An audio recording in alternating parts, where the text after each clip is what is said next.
ራሷን ያጠፋችው ልጅ ነፍሷን ይማረውና ምን ሆና እንደሆነ የምር አላውቅም። ግን አንዴ በወንድ ነው አንዴ ምናምን ነው ይላሉ። ግን በወንድ ብቻ አይደለም ሰው እንትን የሚለው ራሱን የሚያጠፋው በቤተሰብ የሚያጠፋን ብዙ የሚያስጨንቅና የሚያስመርር ነገር አለ። ህይወት በቃኝ የሚያስብል ግን ልሷን ነፍስ ይማር። ግን በእሷ ኮሜንት ገብቼ ሳነብ ትናንትና አብዛኛው ሰው ከ150%ቱ አንቺ ተገላገልሽ፣ እኔ ማረግ አቃተኝ፣ እኔ ራሴን ማጥፋት ነው የምፈልገው፣ እኔ ምናምን ነው የሚሉት። የምር ወላሂ እኔ መሞት ነው የምፈልገው፣ ማርያምን እኔም ባረገው ደስ ይለኛል ነው የሚሉት። በቃ እነሱ ምን ሆኖ ነው? ለምንድን ነው መኖር የማያጓጓቸው?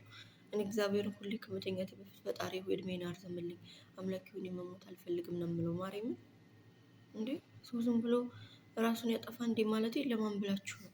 ህይወት ቢደበላለቅ ራሱ ጤነኛ ባትሆኑ ራሱ መኖር ነው የሚያስፈልገው እንጂ መሞት ምን አስፈለገ?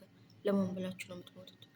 ይህ ኑሮ ካልተሳካ አይሳካ፣ ቤተሰብ ካልተመቻችሁ ተዋቸው፣ ቤተሰብም ቢሆን ይተዋል። ጓደኛ ካልተመቻችሁ ተዋቸው፣ ፍቅረኛ ካልተመቻችሁ ተዋቸው። ወደ እግዚአብሔር ጠጋ ብሎና ኑሩ። ማርያምን ለምንድን ነው የዚህን ያክል ሞትን እንደ ቀላል ነገር ቆጥራችሁ?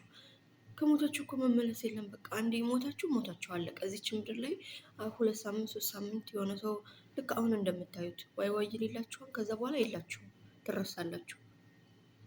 ሰው ለምን ብላችሁ ነው የምትሞቱት? ለምን ብላችሁ ነው ራሳችሁን የምታጠፉት?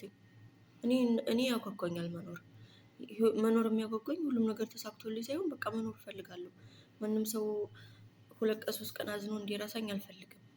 ስለዚህ እግዚአብሔር ቀናችን ደርሶ በሽታ ሰጥቶንም ሆነ ድንገተኛ ሞትም ሆነ እስከምንሞት ድረስ እናንተ መኖር ያጓጓችሁ፣ የምር አትሞቱ። እግዚአብሔር ለማን ብላችሁ ነው የምትሞቱት? ለማን ብላችሁ ነው ራሳችሁን የምታውቁት? ለማንኛው ሰው ብላችሁ? የእናንተ መሞት የሚገባው ሰው የለም፣ የእናንተ መኖር እንጂ ማለት ነው። በተለይ እናት ላላችሁ አባት ላላችሁ ራሳችሁን አታጥፉ። ለእነሱ ጸጸት ነው፣ እነሱ ናቸው የሚጎዱት። ጓደኛ እንድትናደጅ ያደረገች ሰው 1 ወር ራሱ አያስታውስሽም።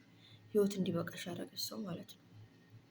ይህ ስደት ስለሆነን የሆነ ባለሙያ እናማከር፣ የስነ ልቦና ባለሙያ ማማከር፣ የሚያረጋጋ ነገር መስማት ነው እንጂ ራስ ለማጥፋት እኔ አላውቅም እንዴት እንደሚጠፋ እንዴት እንደማስበው ራሱ እኔ እግዚአብሔር እድሜን አርዝምልኝ፣ ፈጣሪ ሆይ እንዳትገለኝ ነው የምለው። ማርያምን እንዳትገለኝ፣ እድሜ ጨምርልኝ፣ ከደረሰ ራሱ እድሜ ጨምርልኝ ነው የምለው።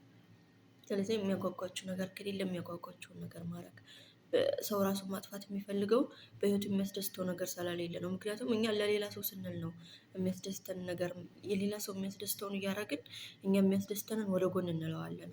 ስለዚህ ሌላ ሰው የሚያስደስተውን ወደ ጎን ብለን ራሳችን የሚያስደስተንን መኖር፣ ለራሳችን መኖር ነው እንጂ ራሳችንን ማጥፋት ማለት አስቡት፣ በጣም የሚደብር ነገር ነው።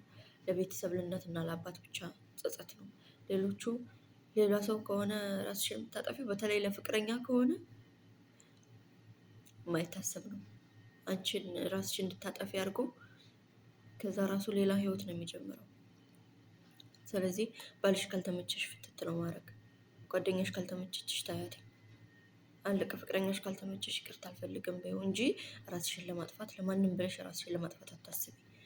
እና ለሞተችው እግዚአብሔር ነፍስ ይማር። ምንም ማድረግ አይቻልም። የእሷ አረፍዷን ግን ያላችሁትኝ ራሳችሁን ማጥፋት ምናምን የምታስቡት ስነ ልቦና አማካሪ አማክሩ። ምን እንደሚያስጨንቃችሁ ተነጋገሩ። ለማታውቁ ሰው አውሩ ምን እንደሆነ ችግራችሁ። እግዚአብሔርን እኔ ራሳችሁን አታጥፉ።